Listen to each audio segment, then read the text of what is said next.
नमस्कार साथियों, ज्ञान गंगा चैनल में आप सभी का हार्दिक स्वागत है। पिछले वीडियो में हम लोगों ने 2 मौलिक अधिकार के बारे में जाना था। तो चलिए आइए देखते हैं इस वीडियो में आगे के मौलिक अधिकार के बारे में। तीसरा मौलिक अधिकार है हम लोगों का शोषण के विरुद्ध अधिकार, अनुच्छेद 23 से 24।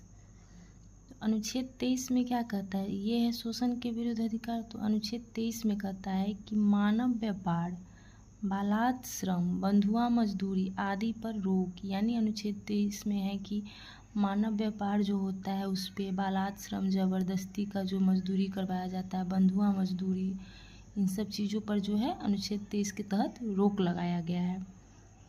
अनुच्छेद 24 में है 14 वर्ष से कम उम्र के बच्चों को काम करने पर रोक। यानी 14 वर्ष से जो कम उम्र के बच्चे हैं उनको आप काम पर नहीं रख सकते हैं, ऐसा करने पर आपको दोषी पाया जाएगा। तो अनुच्छेद 24 के तहत क्या हो जाएगा? 14 वर्ष से कम उम्र के बच्चों को काम करने पर रोक। यानी ये हो गया बाल श्रम, जो हम लोग नहीं करवा सकते हैं।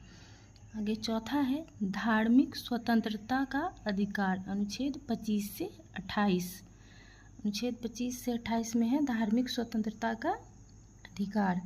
अनुच्छेद 25 में है किसी भी धर्म को मानने, आचरण करने तथा प्रचार करने की स्वतंत्रता। यानी अनुच्छेद 25 के तहत हम किसी भी धर्म को स्वीकार कर सकते हैं, मान सकते हैं, उसका आचरण कर सकते हैं, उसका प्रचार कर सकते हैं, इसके लिए कोई रोक नहीं है।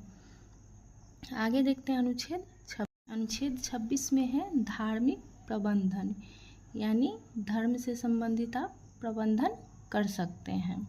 अनुच्छेद 27 धार्मिक कार्यों को संपोषित करने की स्वतंत्रता। यानी किसी भी धार्मिक कार्य में आप आर्थिक मदद कर सकते हैं, इसके लिए आप स्वतंत्र हैं। किस अनुच्छेद के तहत? तो अनुच्छेद 27 के तहत।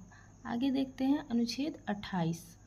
अनुच्छेद 28 में है धार्मिक शिक्षा, उपासना में उपस्थित होने की स्वतंत्रता। यानी कहीं भी धार्मिक शिक्षा हो रही है, उसकी उपासना हो रही है, तो वहाँ आप उपस्थित हो सकते हैं, इसके लिए आप स्वतंत्र हैं, कोई रोक टोक नहीं है। ये है अनुच्छेद 28 के तहत। आगे देखते हैं 5वां संस्कृति एवं शिक्षा संबंधी अधिकार, अनुच्छेद 29 और 30। संस्कृति एवं शिक्षा संबंधी अधिकार, अनुच्छेद 29 में देखेंगे अल्पसंख्यकों के हितों का संरक्षण। अनुच्छेद 29 में कहा गया है अल्पसंख्यकों के हितों का संरक्षण। यानी कहीं भी अल्पसंख्यक है तो वो अपने हिसाब से रह सकते हैं, अपने हितों का वो संरक्षण कर सकते हैं। ये है अनुच्छेद 29 में। आगे देखते हैं अनुच्छेद 30। अनुच्छेद 30 में है शिक्षा संबंधी संरक्षण की स्वतंत्रता। यानी अल्पसंख्यक जो है वो अपने हिसाब से शिक्षा ग्रहण कर सकते हैं, शिक्षा के लिए कहीं भी जा सकते हैं, कहीं भी नामांकन करा सकते हैं, कहीं भी पढ़ सकते हैं, इसके लिए वो स्वतंत्र हैं। आगे है 6ठा मौलिक अधिकार और अंतिम संवैधानिक उपचारों का अधिकार, अनुच्छेद 32 के तहत। संवैधानिक उपचारों का अधिकार जो है अनुच्छेद 32। अब आप लोग सोचेंगे कि 30 के बाद सीधे 32 आ गया, ऐसा कैसे? तो 31 जो है उसी को संपत्ति का अधिकार, उसी को हटाकर अनुच्छेद 301 के तहत उसको कानूनी अधिकार या बना दिया गया है। किसको? संपत्ति के अधिकार को।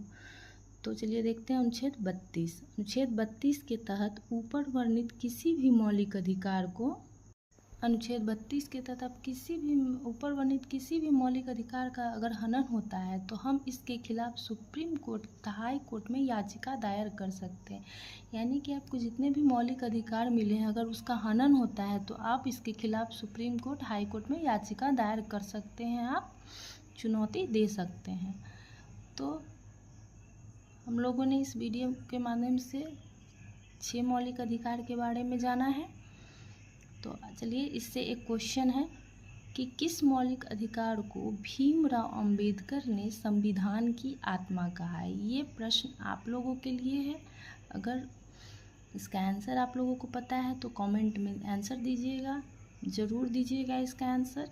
अगर आप लोगों को ये वीडियो पसंद आया है तो वीडियो को लाइक करिए, कमेंट करिए, शेयर करिए, चैनल को सब्सक्राइब करिए। धन्यवाद।